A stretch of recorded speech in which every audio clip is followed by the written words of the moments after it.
أعوذ بالله من الشيطان الرجيم. بسم الله الرحمن الرحيم. يا أيها النبي لم تحرم ما أحل الله لك تبتغي مرضات أزواجك والله غفور رحيم. قد فرض الله لكم تحلة أيمانكم والله مولاكم وهو العليم الحكيم. صدق اللہ العظیم. اللہ رب العزت کا بے انتہا فضل و کرم، بڑا احسان ہوا کہ اللہ رب العزت نے ہم سب کو ایک اہم فریضہ عشاء کی نماز جماعت کے ساتھ ادا کرنے کی توفیق عطا فرمائی، اور اسی طریقے سے اللہ رب العزت نے ہم سب کو تھوڑی دیر بیٹھ کر قرآن مجید کی مختصر تفسیر سننے کا موقع نصیب فرمایا. جن آیتوں کی تلاوت کی گئی ہے یہ ایک نئی سورت کی ابتدا ہے، اور یہ سورۃ التحریم کی آیت ہے. 2 آیتوں کی تلاوت کی گئی ہے. اس سورت کے اندر 12 آیتیں ہیں، 2 رکوع ہیں. اس سے پہلے جو سورہ گزرا ہے اس کا نام سورۃ الطلاق تھا، اس کے اندر بھی 12 آیتیں اور 2 رکوع تھیں. بہرحال سورۃ الطلاق کے اندر طلاق کے تعلق سے مسائل اور عدت گزارنا اور جو ہے مطلقہ کے نان و نفقہ، اس کو اللہ رب العزت نے بالتفصیل بیان کیا ہے. یہ ایک نئی سورت شروع ہو رہی ہے، سورۃ التحریم. یہ مدنی سورت ہے، ہجرت کے بعد نازل کی گئی ہے. اس کا نام تحریم ہے. تحرم کا لفظ آیا، اس بنیاد پر اس سورت کا نام تحریم رکھ دیا گیا ہے. آگے تفسیر کے اندر آ جائے گا. اس آیت کے ابتدا کا شان نزول اور واقعہ یہ ہے، سورۃ تحریم کی ابتدائی آیتوں کا شان نزول واقعہ یہ ہے کہ اللہ کے رسول علیہ الصلاۃ والسلام کی یہ عادت شریفہ تھی کہ بعد نماز عصر اپنی تمام بیویوں کے پاس چکر لگایا کرتے تھے. رات گزارنے میں جس کا جو دن باری متعین ہوتا تھا تو وہ عدل و انصاف کے ساتھ اللہ کے رسول بخوبی اس کو نبھاتے تھے، لیکن آپ علیہ السلام کا ایک معمول تھا روزانہ کا کہ عصر کی نماز کے بعد تمام بیویوں کے پاس سے چکر لگاتے تھے. تو اللہ کے رسول علیہ الصلاۃ والسلام حضرت زینب بنت جحش رضی اللہ تعالی عنہ، یہ اللہ کے رسول علیہ السلام کی بیوی ہیں، ان کے پاس سے جب گزرتے تھے، ان کے پاس تھوڑی دیر کے لیے بیٹھتے تھے، تو یہ جو ہے شربت یا شہد وغیرہ عام طور پر اللہ کے رسول کو پیش کیا کرتی تھی. اور اللہ کے رسول صلی اللہ علیہ وسلم کو میٹھا بہت زیادہ پسند تھا. تو دیگر ازواج مطہرات دیکھتے تھے کہ اللہ کے رسول جو ہے تھوڑا زیادہ وقت وہاں پہ بتاتے ہیں، تھوڑا زیادہ وقت وہاں پر دیتے ہیں، اور زینب بنت جحش جو ہے زیادہ وقت اللہ کے رسول کا اپنے پاس لے لیتی ہے، کیونکہ عصر سے مغرب کا وقت ہے، اس کے درمیان چکر لگانا رہتا تھا. تو بہرحال سوکنوں کے درمیان چاہے وہ نبی کی ازواج ہی کیوں نہ ہو، تھوڑا نہ تھوڑا دل کے اندر ناگواری رہتا ہے. کیا رہتا ہے ناگواری؟ کہ اس کا وقت زیادہ نہ، وہ ایک محبت کی پہچان ہے کہ ان کا وقت ہمارے پاس زیادہ لگے، ان کے پاس کم لگے. گویا کہ بیویوں کیا یہ محبت کی پہچان ہے. تو بہرحال ایک مرتبہ حضرت عائشہ اور حضرت حفصہ دونوں نے مشورہ کیا، اور بعض روایت کے اندر ہے کہ 5-6 ازواج مل کر یہ مشورہ کی. بہرحال جو بھی ہو، حضرت حفصہ کون ہے؟ حضرت عمر رضی اللہ تعالیٰ عنہ کی بیٹی ہے. اور حضرت عائشہ کون ہے؟ حضرت ابو بکر کی بیٹی ہے. تو گویا کہ اللہ کے رسول صلی اللہ علیہ وسلم ابو بکر کے بھی داماد ہیں، حضرت عمر کے بھی کیا ہیں؟ داماد ہیں. تو بہرحال پلاننگ یہ کی کہ جب اللہ کے رسول علیہ الصلاۃ والسلام، حضرت عائشہ نے کہا حفصہ سے کہ اگر تمہارے پاس آئے تو تم یہ کہہ دینا کہ آپ کے منہ سے ہلکی سی بو آ رہی ہے. کیا کھا کے آئے کہ ہلکی سی بو آ رہی ہے. یا میرے پاس آئے تو میں کہہ دوں گی کہ آپ کے منہ سے جو ہے بدبو آ رہی ہے، مغافیر کی بدبو آ رہی ہے. کس کی بدبو آ رہی ہے؟ مغافیر کی بدبو آ رہی ہے. یہ پلاننگ کر لی ان سوکنوں نے. حضرت زینب بنت جحش رضی اللہ تعالیٰ عنہ کے پاس سے گزر رہے تھے اللہ کے رسول، وہاں پر بیٹھے اور جو ہے حضرت زینب بنت جحش رضی اللہ تعالیٰ عنہ نے جو ہے اللہ کے رسول کو جو ہے شہد پیش کیا. شہد اللہ کے رسول نے پیا. پی کر جب گزرنے لگے تو حضرت حفصہ سے ملاقات ہوئی. حفصہ سے ملاقات ہوئی، ان سے بات چیت ہونے لگی.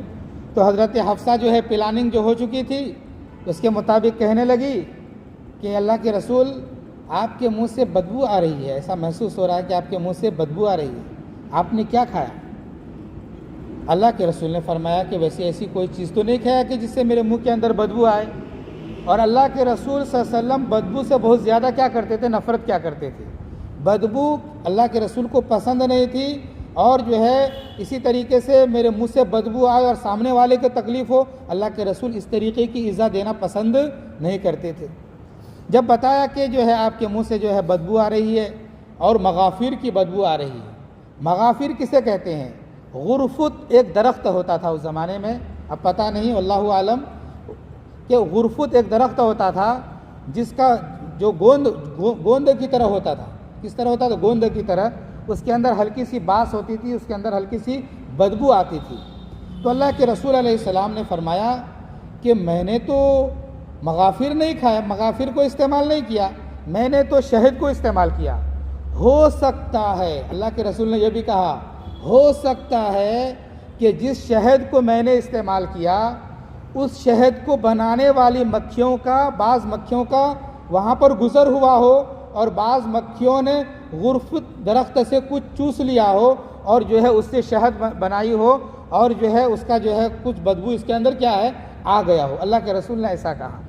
تو بہرحال اللہ کے رسول علیہ السلام نے فرمایا کہ میں نے جو ہے شہد کو استعمال کیا ہے، شہد پیا ہے، میں نے جو ہے مغافر کو استعمال نہیں کیا.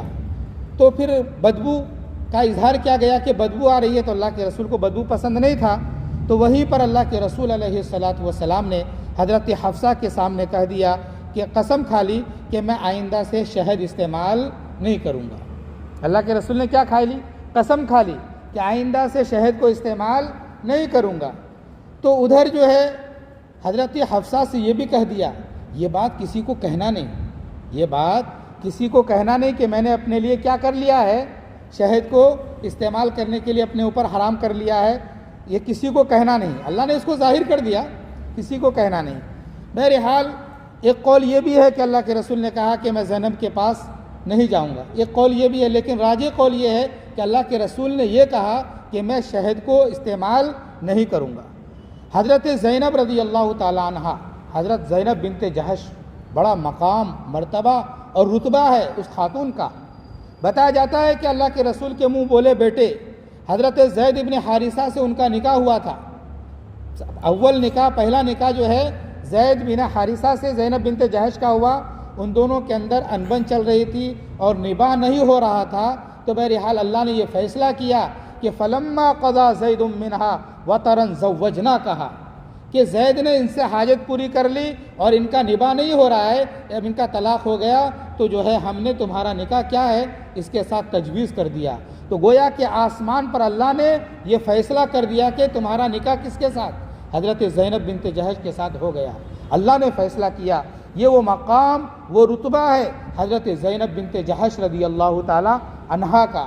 تو بہرحال حضرت زینب بنت جحش رضی اللہ تعالی عنہا کے پاس سے جو ہے اللہ کے رسول شہد کھا کر آئے تھے، لیکن سوکنوں نے جو ہے آپس میں اس طریقے کی باتیں کر کے جو ہے یہ کہہ دیا کہ آپ کے منہ سے بدبو آ رہی ہے. تو اللہ کے رسول نے قسم کھا لی اور کہا کہ جو ہے اب آئندہ شہد کو استعمال نہیں کروں گا. تو اللہ رب العزت نے قرآن مجید کی آیت کو نازل فرمایا اور کہا بسم اللہ الرحمن الرحیم، شروع کرتا ہوں اللہ کے نام سے جو بڑا مہربان اور نہایتی رحم کرنے والا ہے.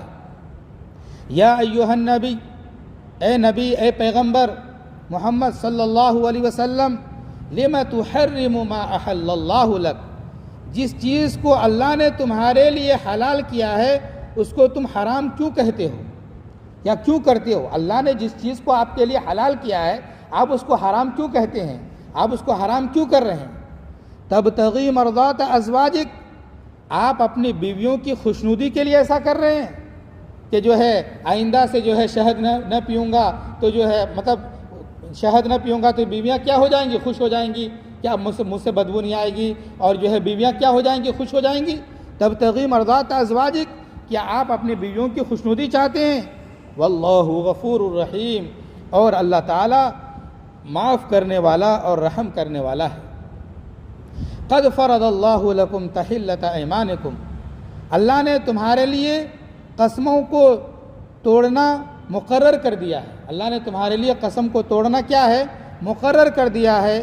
واللہ مولاکم، اور اللہ ہی کارساز ہے۔ وہو العلیم الخبیر، اور وہی جو ہے جاننے والا ہے اور حکمت والا ہے۔ اس آیت کے اندر یہ بیان کر دیا گیا کہ پیغمبر کہ جس چیز کو اللہ نے حلال کیا ہے آپ اس کو اپنے لیے حرام قرار نہ دیں۔ کوئی چیز حلال ہے، ہمیں وہ چیز کھانا پسند، جس کی مثال کے طور پر جو ہے بہت ساری چیزیں ایسی ہیں کہ حلال ہے لیکن جو ہے انسان کو وہ پسند نہیں ہوتا ہے، تو پسند ناپسند یہ الگ مسئلہ ہے، لیکن وہ چیز کو اپنے اوپر کہنا کہ حرام ہے میرے اوپر، یہ فتویٰ چھوڑ دینا اپنے اوپر، یہ صحیح نہیں ہے، یہ غلط ہے۔ تو یہی جو ہے شہد بذات خود کیا ہے؟ اچھی چیز ہے، لیکن اللہ کے رسول نے اپنے اوپر کیا کر دیا؟ کہا کہ شہد کو میں نے اپنے اوپر کیا کر دیا؟ حرام کر دیا، اور میں شہد کو استعمال نہیں کروں گا۔ تو اللہ نے کہا کہ جس چیز کو اللہ نے حلال کر دیا ہے آپ اس کو حرام قرار نہیں دے سکتے، اپنی ذات کے لیے بھی نہیں دے سکتے۔ اور اسی طریقے سے یہ مسئلہ بھی فقہا نے بیان فرمایا ہے کہ اگر کوئی چیز حلال ہو اور قسم کھا لے، اور قسم کھا لے کہ میرے لیے یہ چیز حرام ہے، تو یہ قسم کے اندر داخل ہے، اس کو جو ہے قسم تو جب توڑے گا تو اس کو قسم کے توڑنے کا کفارہ بھی کیا ہے؟ ادا کرنا پڑے گا۔ تو یہاں پر اللہ کے رسول سے یہی کہا دیا گیا کہ آپ نے جو قسم کھا لی ہے آپ اس قسم کو توڑ دیجئے، آپ اس قسم کو کیا کر دیجئے؟ توڑ دیجئے۔ چنانچہ قسم کو توڑنے کا حکم دیا۔ بہرحال اللہ کے رسول علیہ السلام نے قسم کو توڑ دیا۔ اللہ کے رسول علیہ السلام نے قسم کے توڑنے کا کفارہ ادا کیا یا نہیں کیا؟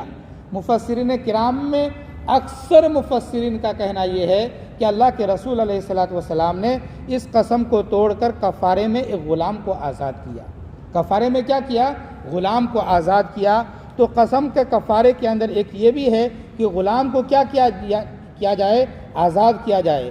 تو فرمایا گیا کہ قسم کا کفارہ کیا ہے۔ اس کا تذکرہ کفارہ کیا ہوتا ہے قسم کا؟ سورہ مائدہ کے اندر اللہ رب العزت نے بیان فرمایا اور کہا لا یؤاخذکم اللہ باللغو فی ایمانکم ولکن یؤاخذکم بما عقدتم الایمان۔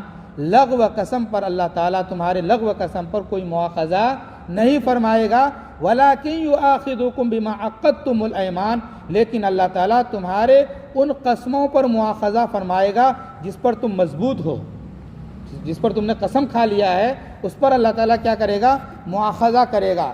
اور فرمایا کہ قسم تو کھا لیا، قسم کو توڑ رہے ہیں، جب قسم کو توڑا جا رہا ہے تو قسم کا کفارہ ادا کرنا پڑے گا۔ قسم کا کفارہ کیا ہے؟ سب سے پہلے اللہ رب العزت نے بیان فرمایا فَكَفَّارَتُهُ إِطْعَامُ عَشَرَةِ مَسَاكِينَ مِنْ أَوْسَطِ مَا تُطْعِمُونَ، کہ قسم کا کفارہ پہلا یہ ہے کہ 10 مسکینوں کو متوسط کھانا کھلانا ہے۔ 10 مسکینوں کو متوسط کھانا، وہ کھانا کھلانا ہے جو کھانا ہم عام طور پر اپنے گھروں کے اندر کھاتے ہیں۔ کتنے وقت کا کھلانا ہے؟ 2 وقت کا کھانا کھلانا ہے، دوپہر کا اور رات کا۔ یہ قسم کا کفارہ ہے۔ ایک مسکین کو 10 دن تک کھلائیں یہ بھی ہو جائے گا، یا 10 مسکین کو ایک ہی دن کھلا دیں یہ بھی ہو جائے گا۔ اور اسی طریقے سے فرمایا گیا کہ قسم کا ایک کفارہ یہ ہے کہ قسم کو توڑ رہے ہیں تو کفارہ 10 مسکین کو کھانا کھلانا۔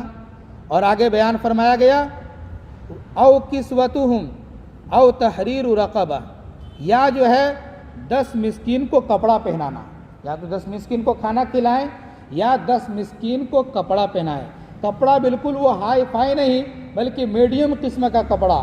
بتایا جاتا ہے کہ اگر عورت کو کپڑا پہنایا جا رہا ہو تو بتایا جاتا ہے کہ اتنا کپڑا ہو اس کے جسم پر کہ اس کا سطر چھپایا جا سکے، یا مرد کو دیا جا رہا ہو تو اس کا مرد کا پورا سطر کیا ہو؟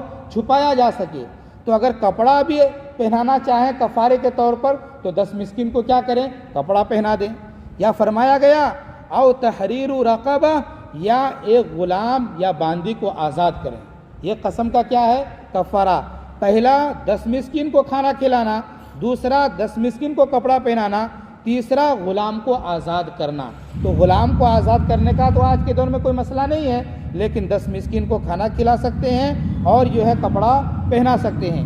پھر آگے بیان فرمایا گیا کہ اگر کوئی ایسا آدمی قسم کھا لیا کہ قسم کو توڑ دیا، لیکن کفارہ ادا کرنے کے لیے 10 مسکین کو کھانا کھلانے کی بھی طاقت نہیں ہے، کپڑا پہنانے کی بھی طاقت نہیں ہے، غلام تو آزاد کرنا درکنار، تو وہ آدمی کیا کرے جو 10 مسکین کو کھانا تک نہ کھلا سکے؟ تو اللہ نے بیان فرمایا فَمَن لَّمْ يَجِدْ فَصِيَامُ ثَلَاثَةِ أَيَّامٍ، پس جو شخص ان چیزوں کی طاقت نہ رکھے تو فَصِيَامُ ثَلَاثَةِ أَيَّامٍ، تو وہ تین روزے رکھیں گے۔ وہ کیا رکھیں گے؟ 3 روزے۔ اور 3 روزے کیسے رکھیں گے؟ ایک آج رکھ لیے 10 دن کے بعد، ایسا نہیں، بلکہ کنٹینیو 3 روزے رکھنا ہے، مسلسل۔ 2 روزہ رکھ کے چھوڑ دیے تو پھر سے اس کو 3 روزے رکھنے پڑیں گے۔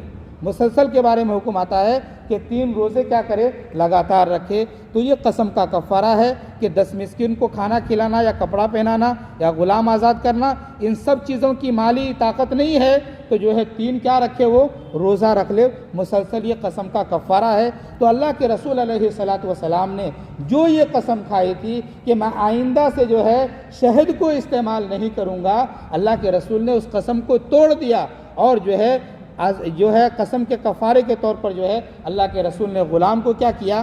آزاد کیا ہے۔ تو اسی کو اللہ رب العزت نے بیان فرمایا ہے کہ اے نبی جی، جس چیز کو اللہ نے آپ کے لیے حلال قرار دے دیا ہے آپ اسے حرام کیوں قرار دیتے ہیں؟ کیا آپ اپنی بیوی کی خوشنودی چاہتے ہیں؟ اللہ معاف کرنے والا ہے، رحم کرنے والا ہے۔ گویا کہ یہ عمل اللہ تعالیٰ کو پسند نہیں ہوا۔ یہ عمل کیا ہے؟ اللہ تعالیٰ کو پسند نہیں ہوا، اس لیے جو ہے فرمایا قد فرض اللہ لکم تحلۃ ایمانکم، اللہ نے جو ہے قسموں سے نکلنے کا تمہارے لیے جو ہے یہ مقرر کر دیا ہے کہ تم جو ہے کفارے کو ادا کر کے قسم سے کیا ہو جاؤ؟ نکل جاؤ۔ واللہ مولاکم، اور اللہ ہی کارساز ہے، کام بنانے والا ہے، اور وہو العلیم الخبیر، اللہ کی ذات وہ ہے کہ تم جو ہے اے پیغمبر، اے محمد صلی اللہ علیہ وسلم، تم نے حفصہ سے کہا کہ یہ بات کسی کو نہیں کہنا، اللہ کہتا ہے وہو العلیم، وہ ہر چیز کو جاننے والا ہے، الحکیم، ہر چیز پر اس کی حکمت غالب ہے۔